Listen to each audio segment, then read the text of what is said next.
Karimnagar PMJ jewellery దోపిడీ కాల్పుల ఘటనలో దుండగులు చాకచక్యంగా తప్పించుకున్నారు. ధర్మపురి వద్ద లభించిన పల్సర్ బైక్ కు ఫేక్ నంబర్ ప్లేట్ ను తగిలించి దుండగులు పరారయ్యారు. సీసీ కెమెరాల్లో దుండగుల దృశ్యాలు నమోదు కావడంతో పోలీసులు దర్యాప్తును ముమ్మరం చేశారు. ధర్మపురి పుష్కర్ ఘాట్ వద్ద బైక్ ను గుర్తించిన పోలీసులు ఆదిలాబాద్ జిల్లాలోకి వెళ్లినట్లుగా అనుమానిస్తున్నారు. అక్కడి నుంచి మహారాష్ట్రకు వెళ్లిపోయి ఉంటారని అంచనా వేస్తున్నారు. సీసీ ఫుటేజ్, జాగిలాలు, ఫింగర్ ప్రింట్స్, ఫోరెన్సిక్ నిపుణుల సాయంతో దర్యాప్తు చేస్తున్నారు పోలీసులు. మరింత సమాచారాన్ని అందిస్తారు మా ప్రతినిధి, ఫోన్ లైన్ లో అందుబాటులో ఉన్నారు. రమణ, చెప్పండి.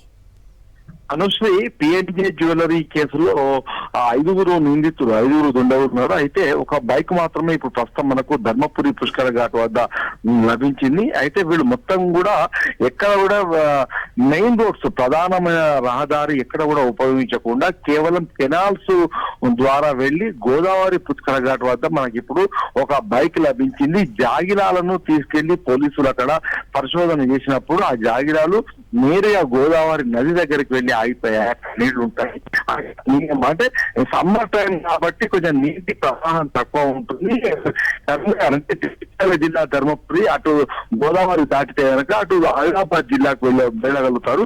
కాబట్టి అక్కడ బైక్ పడేసి మొత్తంగా ఆ గోదావరి నదిని నీటి ప్రవాహం కూడా తక్కువ ఉండడంతో దాటి వెళ్ళుంటారు. అక్కడి నుంచి వాళ్ళు మహారాష్ట్రకు ఇంకెక్కడికి వెళ్ళిపోయారని తేలాల్సి ఉంది. మరొక వైపు ఒకటే బైక్ మనకు కనిపించడము, లభించడంతో పాటుగా మరి మొత్తం 5 నిందితుల్లో మిగతా వాళ్ళు ఎక్కడికి వెళ్ళారు, ఇక్కడికి వచ్చిన వాళ్ళు 2 వచ్చారా 3 వచ్చారా అనేది కూడా క్లియర్ గా ఇంకా స్పష్టం కావాల్సి ఉంది.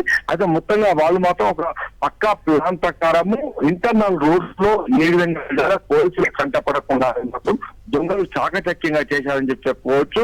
మనం చూడుతున్నామంటే కొన్ని సీసీ ఫుటేజ్ ని మార్నింగ్ పరిశీలిస్తున్నాము. మోతే గ్రామం వద్ద వాళ్ళు ఉదయం బొప్పికి వచ్చేటప్పుడు ఏ విజువల్స్ కనిపించా అదే ప్రాంతంలో మళ్ళీ వాళ్ళు వెళ్ళేటప్పుడు కూడా విజువల్స్ నమోదయ్యాయి. అంటే మొత్తంగా రామడుగు మండలం నుంచి ఎస్ఆర్ఎస్పి కెనాల్స్ వెంట వీళ్ళంతా కూడా మొత్తం 2 బైక్స్ పైన ప్రయాణించినట్టుగా తెలుస్తుంది.